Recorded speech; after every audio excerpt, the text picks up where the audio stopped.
大家好. 안녕하세요. 자연쌤입니다. 교과서 10페이지, 11페이지를 모두 펴주세요. 오늘은 중국어의 발음 함께 공부해 보도록 하겠습니다. 학습 목표를 다 같이 읽어볼까요? 중국어의 발음 요소를 이해하고 바르게 발음할 수 있다. 학습 내용을 읽어보겠습니다. 1. 성조, 성조 익히기. 2. 성모, 성모 익히기. 3. 운모, 운모 익히기. 오늘은 본격적으로 중국어란 무엇인지, 중국어의 발음 요소에는 어떤 것들이 있는지 이해하고 알아보는 시간을 가져보도록 하겠습니다. 다음 페이지를 넘겨주세요.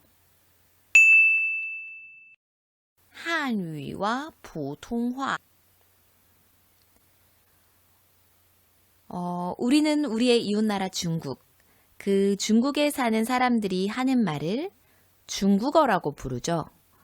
그런데 중국 사람들은 중국어를 무엇이라고 부를까요? 바로 한유라고 부릅니다. 한어 또는 한유라고 부르죠. 이는 한족이 사용하는 언어라는 뜻입니다. 그러니까 중국 사람들은 한어, 한유라는 말로 우리가 말하는 중국어를 부릅니다. 그럼 중국 사람들은 중국어라는 뜻의 중국어라는 말을 사용할까요? 아니요. 아무도 사용하지 않습니다. 중국어라는 표현은 없고 한유를 사용한다는 점 잊지 말아주세요. 그리고 지난 시간에 중국의 다양한 방언 이야기를 했죠. 방언끼리는 전혀 의사소통이 되지 않아서 표준어를 제정해서 사용한다고 했습니다. 이것을 무엇이라고 하죠? 네, 보통화, 보통말이라는 뜻의 보통화라고 합니다. 2. 간화자.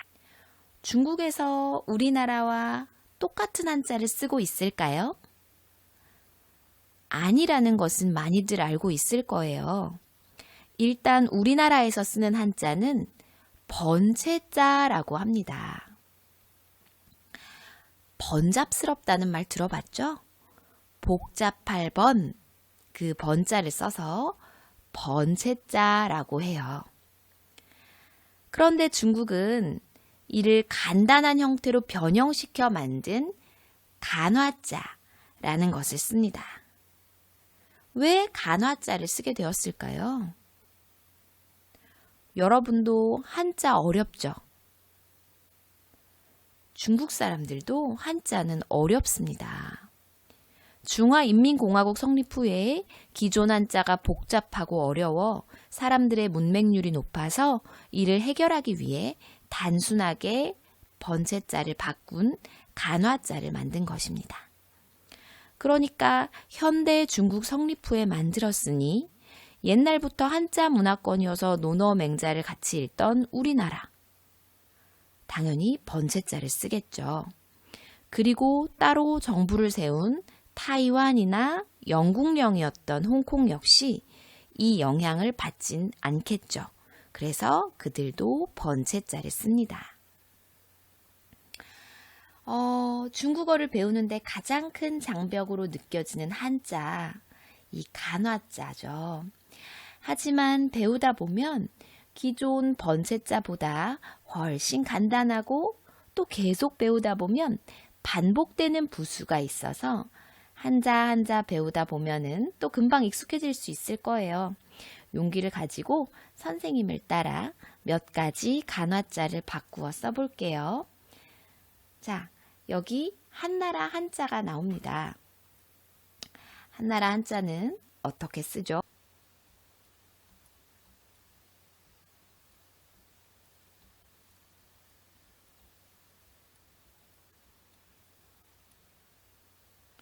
와, 보기만 해도 복잡한데요.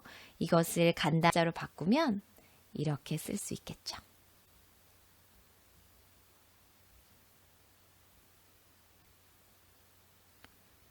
네, 옆에 있는 이 부분이 이렇게 단순해졌어요. 그래서 간화자라고 합니다. 자, 몇 가지 글자를 더 적어 볼게요. 우리가 잘 알고 있는 말맞자 한번 적어 보겠습니다.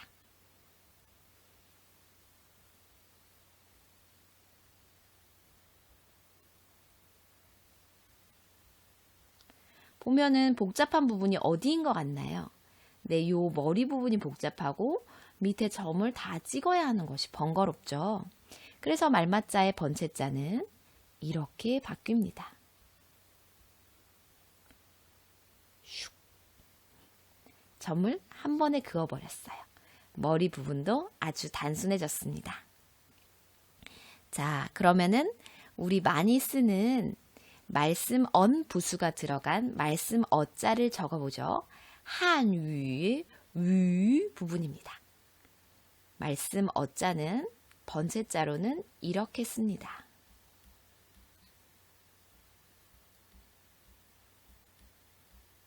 그런데 이 말씀 언 부수를 간화자로 바꿀 때는 이렇게 단순화시킵니다. 삼수변이 아니에요. 하나, 두 획으로 단순화시키고요. 옆에 있는 부분은 그대로 씁니다. 하나만 더 적어 볼게요. 바람풍자 다들 아시죠?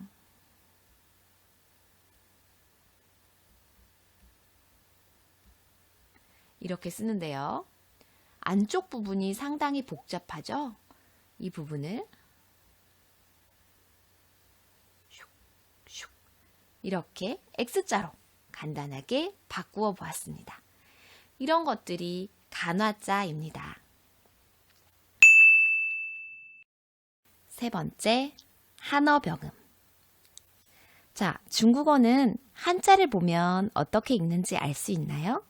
한자, 즉 중국어의 한자인 간화자를 보면 어떻게 읽는지 알 수 없어요. 다만 그 뜻은 알 수 있죠. 즉 표의 문자입니다. 반대 개념은 표음 문자가 되겠죠. 그래서 이것을 어떻게 발음하는지 알 수가 없어서 한어에다가 병, 붙이다 병자예요. 붙입니다. 뭘 붙이냐면 음을 붙여서 읽는 발음을 알게 하는 거예요. 다시 한어에다가 병, 붙여요. 뭐를? 소리를. 그것이 바로 한어병음입니다. 한어병음은 로마자를 이용해서 발음을 표기하게 되어 있는데 구성 요소 세 가지가 중요합니다. 한번 같이 읽어볼게요. 첫 번째로 따라하세요. 성조, 두 번째로 성모, 세 번째 운모. 이렇게 성조, 성모, 운모 이 세 가지가 한어병음의 구성 요소입니다. 자, 성조부터 보겠습니다. 성조는 우리가 잘 알고 있는 중국어의 소리의 높낮이를 성조라고 해요. 아, 아, 아, 아. 사성이 있다고 그러죠. 이 소리의 높낮이 때문에 중국어가 마치 노래처럼, 음악처럼 들리기도 합니다. 우리가 노래를 듣듯이 노래의 어떤 유명한 노래 첫 마디를 기억하듯이 중국인들도 많이 들어 익숙한 성조를 노래처럼 기억한다고 하니까 우리도 많이 연습하다 보면 금방 익숙해질 거예요. 성조 표기는 나중에 나오겠지만 운모 위에다가 이렇게 표기합니다. 자, 성모가 있습니다. 성모는 음절의 첫 소리에 해당하는 자음입니다. 자음이면 자음인데 첫 소리에 해당하는 자음은 무엇일까요? 운모를 보겠습니다. 운모는 성모를 제외한 나머지 부분입니다. 그런데 자음이 있으면 모음이 와야 되는 게 아닐까요? 성모는 그냥 자음이라고 부르면 안 될까요? 또 운모는 모음이라고 부르면 안 될까요? 네, 되는지 안 되는지 한번 살펴보도록 하겠습니다. 중국어로 일단 읽어볼게요. 한이라고 읽겠죠? 우리말로는 한 비슷하게 써봤습니다. 그러면 먼저 히읗 부분이 초성이 되겠고요. 아 부분이 중성이 되겠고요. 니은 부분이 종성이 되겠습니다. 즉 성모는 초성이고요. 운모는 중성 플러스 종성이 되겠죠. 그런데 종성은 언제나 있는 건 아니잖아요. 예를 들어서 하라는 발음에는 종성이 없죠. 그런데 왜 성모가 자음에 딱 대치되지 않고 운모가 딱 모음에 대치되지 않느냐면 운모는 이 니은 부분, 즉 자음 부분도 포함한다는 거죠. 그래서 성모는 꼭 음절의 첫 소리, 초성 부분을 뜻하고요. 운모는 뒤에 니은이 올 수도 있고 비음이 올 수도 있고 이런 중성 플러스 종성을 뜻한다. 기억해 두시기 바랍니다. 자음과 모음이라고 그렇게 생각하시면 안 됩니다. 퀴즈 한번 풀어볼까요? 중국어 한어병음의 구성 요소를 써봅시다.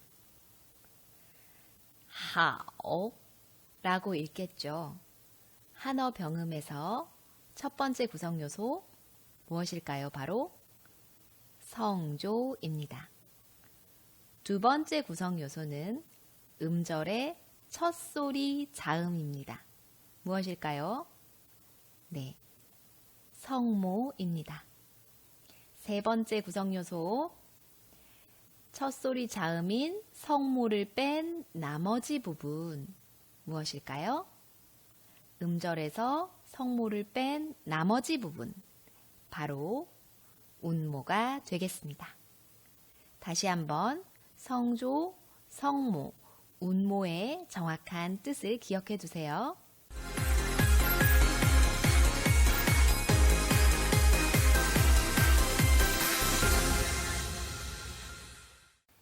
중국어란 플러스. 조금 더 자세하게 중국어의 특징에 대해서 알아보도록 하겠습니다. 먼저 한 글자가 한 음절, 그리고 그 한 음절이 각자 뜻을 가지고 있다는 특징이 있어요. 이런 것을 단음절어라고 하는데요. 중국어에서 한 글자, 칸이라고 읽습니다. 요 한 글자마다 뜻이 있어요. 보다 라는 뜻이 있는 거죠. 조로자 중국어로는 하오라고 읽습니다. 그 하오 한 글자에 좋다 라는 뜻이 있는 거죠. 한 글자마다 한 음절을 가지고 각자 뜻을 가지고 있어서 많은 단어들도 이 글자가 모여서 각자의 뜻을 살려서 이루어지곤 합니다. 자, 넘어가 보겠습니다. 조금 어려운 말로 고리버라고 하는데요. 단어의 형태 변화가 없어요. 보충 설명을 한번 볼게요. 시제, 격, 성, 수, 인칭 등에 따른 변화가 없어요. 쉽게 말해서 격으로 이야기를 해볼게요. 우리말에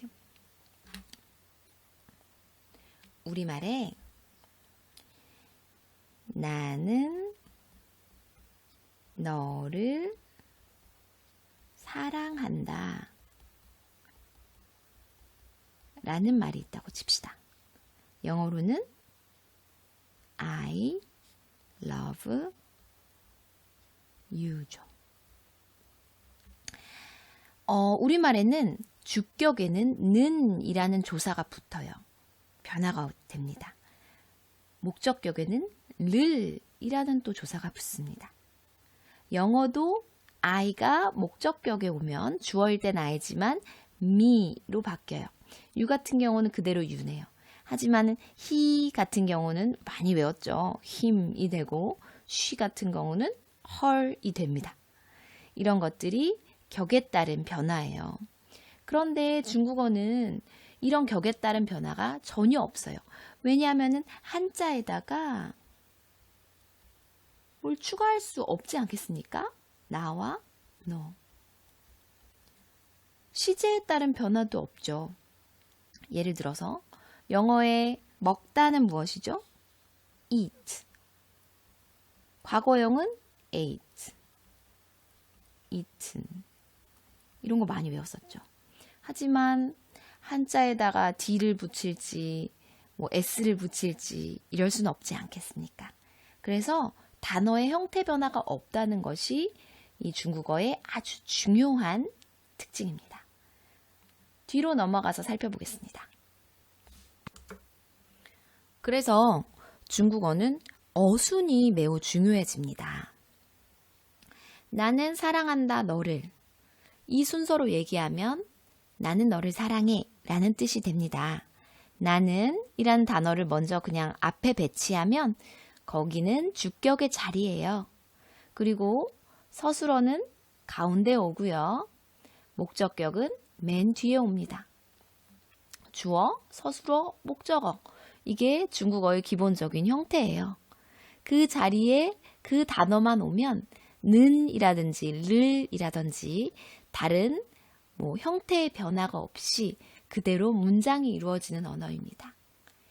그래서 중국어는 어떻게 생각해보면 순서만 잘 맞추면 아주 쉽게 문장을 완성할 수 있다는 특징이 있는 거예요.